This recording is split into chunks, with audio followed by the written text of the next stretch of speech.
Ukumkani wabuyela kuyo le ndoda, ubuyela kwakhe kuyo uthi kuyo ehleli nayo phantsi uthi heyi ndisifundile isifundo sam namhlanje uba eneneni konke kusebenzela ukulunga. Uthi ukutsho ke njengoba nje wena ke mfondini uhleli apha ejele, ingaba wena ufunde ntoni na? Yatsho ke kuyo le ndoda yathi kumkani uyayazi ukuba mna ndiliphakathi lakho elithembekileyo kuwe. Ngalo lonke ixesha ndihlala ndikunye nawe, apho uhamba khona nam ndibe khona. Yonke into oyenzayo siyenza sikunye. Khumbula kakuhle ukuba ke bekwenzekile into yokuba ndabikho lapha ejele, mna lo ngendihambe kunye nawe sawuzingela kunye, apho uyotshona khona nam ngenditshone khona. Ngoku ngesibanjwe sobabini and ke ngoku wena ubuyawusinda uba ubungandithathanga wandifaka entolongweni, ngoba into ibizawukwenzeka ibizawubani? Ubuzawukhululwa wena ndize mna ndithatyathwe, ngoba kaloku andinaso isiphako mna, yonke into yam iphelele, ndize mna ndibulawe ke ngoku ndibe lidini. Kodwa ngenxeni yento yokuba wena uye wandithatha ke wandiphosa entolongweni. So ke kumkani ndiyakubulela kuba nam ndisindiswe nguwe, into yokuba eneneni konke kusebenzela ukulunga. Yaba kanti ngayo loo ndlela xa bebobabini basindile. Watsho esitsho ke lo mfo wathi ukuba kumkani ubungandifakanga entolongweni ngendifile namhlanje, kodwa ke ndisindiswe nguwe ngokuthi undithabathe undifake entolongweni. Ngoku ke ndifuna ukuthi kuwe ke wena mntu uphulaphuleyo namhlanje ukuba nantoni na ojongene nayo, nasiphi na isimo ozifumana ukuso, akukhathaliseki noba sisimo esinjani, nokuba sibukeka ingathi akudluleki kuso okanye kunzima kangakanani na ukujongana naso, kodwa ndifuna ukukuxelela into eyodwa, into yokuba konke kusebenzela ukulunga.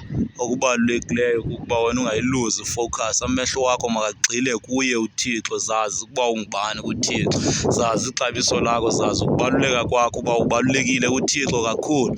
Uba singajonga nje incwadi yabaseRoma chapter 8 verse ka-28 ifundeka ngolu hlobo laa ndaba, ithi konke kusebenzela ukulunga kwabo bamthandayo uThixo, babizwe ngokwengqiqo yakhe. So yazi kakuhle into yokuba xa wena ungumntwana kaThixo obiziweyo nguye uThixo ngokwengqiqo yakhe, ukubizwa ke nguThixo andithethi uba uhambe uyoba ngumfundisi uba uthini, kodwa ukuba ube yinxalenye yabantu abamamkelayo uYesu njengeNkosi noMsindisi, yazi kakuhle into yokuba wena ubiziwe nguye uThixo, into yokuba ube ngowasebukumkanini bakhe.